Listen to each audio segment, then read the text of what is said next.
What's up, everybody?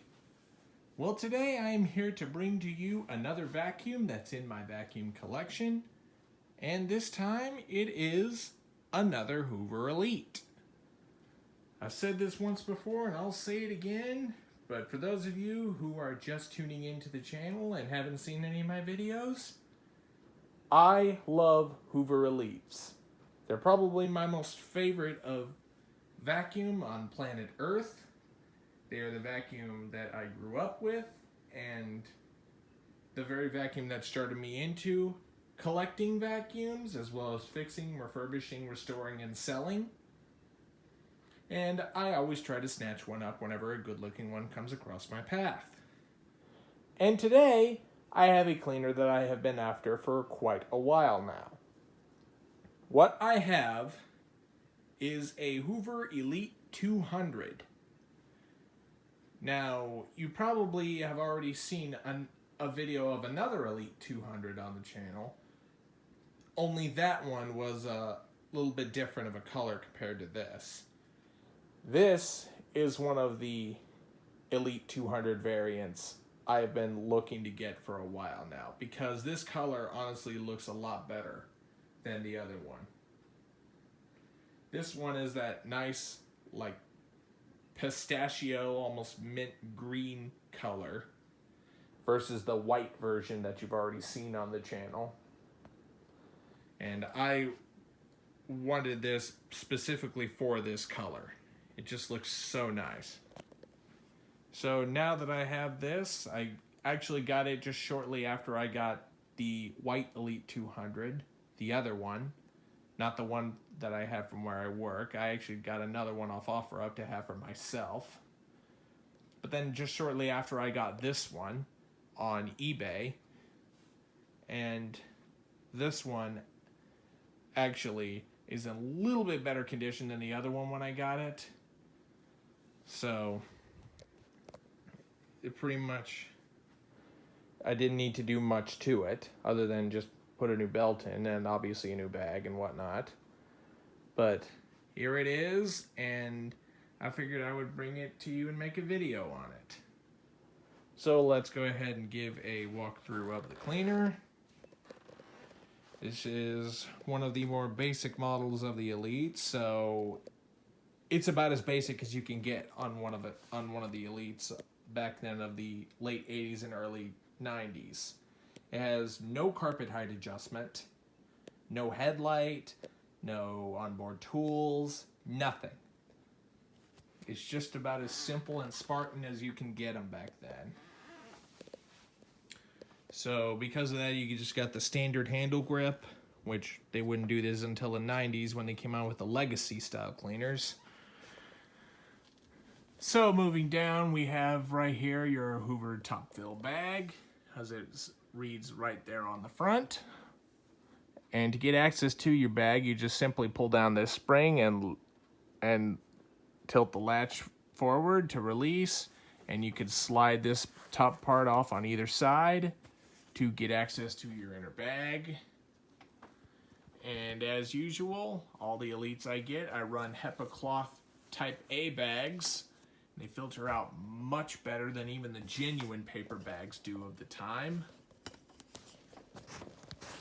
So you can run Y bags in these, but in my honest opinion, do the extra research and find some A bags in HEPA cloth form if you want better filtration. You will thank yourself in the end, because the A bags are way larger than the Y bags, so you fill up a bunch more dirt with it before needing to stop and change bags. And also, as you can see right here, it has this beautiful texture on the front of the outer bag. That's one nice thing about these older Elites, especially the 200s. There's a couple models of the Elite 300 that had this, and an Elite 350 as well. So as we move along down here, we have your nice pistachio mint green hood, which looks very nice and attractive. You have your Hoover Elite 200 labeling on the front, Hoover symbol right onto the right. You have automatic height adjustment, quote unquote, which basically just means the brush head just sits on the carpet at a fixed position and there's no way to adjust it. And you have edge cleaning on either side. And now let's go ahead and flip this thing underneath to show you the brush roll. This does have its original red bristle brush roll that is in marginally good condition. I say that because the bristles do have a little bit of wear on it because they have gotten short over the years, but they're still pretty nice and stiff, and from the looks of it, they kind of still stick out past the bottom plate, so I'm not too entirely concerned about that. And because the way the brush head sits, I have no problem with it not doing its job and beating out all the carpet fibers and such. So yeah, this brush roll still performs very good. And right down here are your fixed front wheels. And one nice thing I do like about these early style Elites is because the bottom plate design is not the 3-bar plastic base plate that doesn't leave the best of lines compared to this one with just the single Ingis bar, and not to mention full length of bristles. So this still cleans just fantastic for what it is. So now let's go ahead and turn this thing on its back to show you the model number. This right here is Hoover Cleaner model U4455, 120 volts, 60 hertz, 5 amps on the motor, bag type A, belt part number is 38528-027. The part number is now changed to 38528-040. Same style belt, it's just under a different part number. And the serial on these is 01 of 91. For those of you who don't know how to serial date these Hoovers, the first and second digit will decode the month of manufacturing, third and fourth will decode the year. So 01 of 91, this vacuum was manufactured in January of 1991 for the Hoover Company of North Canton, Ohio, for household use only, made in the USA. See that right there? That is one thing to love about these old Hoovers, is that they are US made. And they are arguably way better built than some of today's cleaners. Well, actually, it's a well-known fact that they are better built than today's cleaners. Even though at its time, it was kind of a cheap model that everyone treats as a throwaway vacuum, but let's be real, these have stood the test of time back then. Of course, there are still consumers that mistreat their vacuums, like every consumer does, that doesn't know any better. So it's nice to see that some of them still survive. So on the back here, you do have right here your power cord, not the longest by any means, but it still gets the job done. You do right here have your power switch on the side of the cleaner right here. Typical Elite of the time. It is connected to actually a plastic rod that runs down into where a main rocker switch is in the valley of the motor, so there's that. And I think I have pretty much shown you all I can on this, and there's really not that much else to say about this other than let's go ahead and set it up right in the middle of my room so I can get about as much vacuuming done on camera as I can, because the cord is not very long. So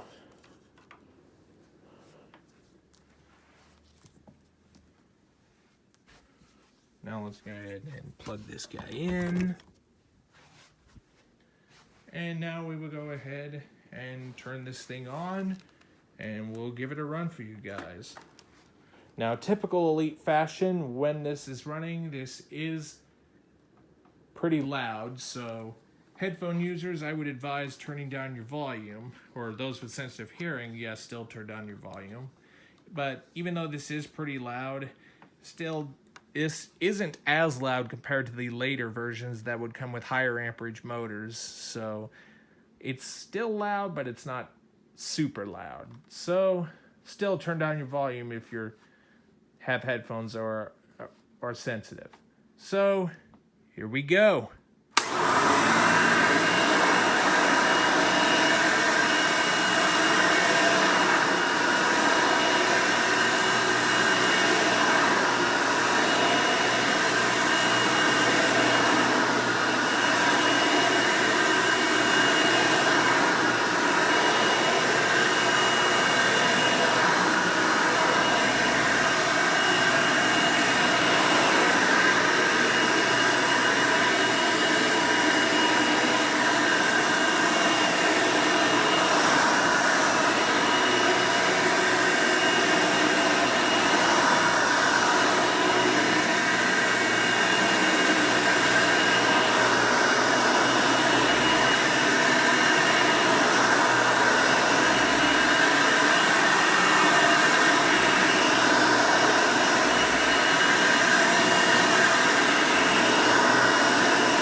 Runs very nice. And before we end the video, let's go ahead and show you the special attachment converter that you can buy for these back then. I managed to get this when I bought my Hoover Elite 350 as I first started collecting vacuums. But it's a special piece that attaches onto the bottom base of the cleaner, and everything will all run through this hose, so you can obviously use tools on it. And they do have this twist lock similar to what the Hoover canisters like the Porta-Power or the Spirit would use back then.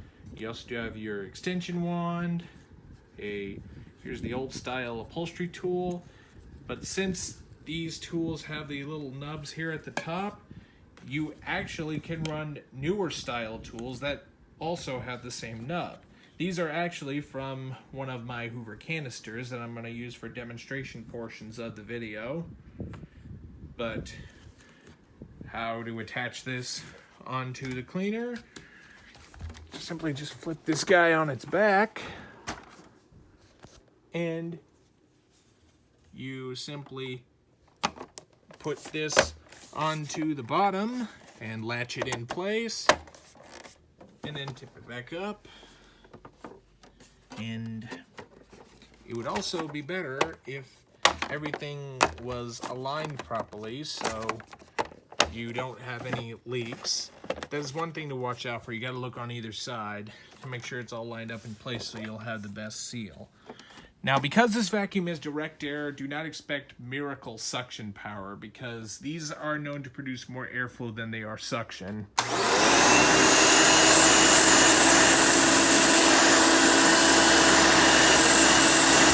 mean, you can definitely hear where a lot of the suction is weak, so yeah, it's not very well sealed, but it got the job done back then.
Really wasn't the fanciest, or heck, even the most convenient, but it got the job done back in the day. And thankfully, Hoover later introduced the newer style Elite in the late and the early to mid 90s, all the way to like the early 2000s, that have onboard tools. Even though they didn't really do much, because they still didn't have the strongest of suction power compared to today, since they're still direct air, it was at least more convenient than what this contraption was for cleaners back then. There was obviously one for the Elite, there was one for the Concepts, the Convertibles, pretty much any specific upright, they had this attachment converter sold back then. But anyway, I hope you've enjoyed this video on the Hoover Elite 200. Be sure and stay tuned, and don't forget to like, rate, comment, and subscribe. Thanks for watching, and we'll see you next time.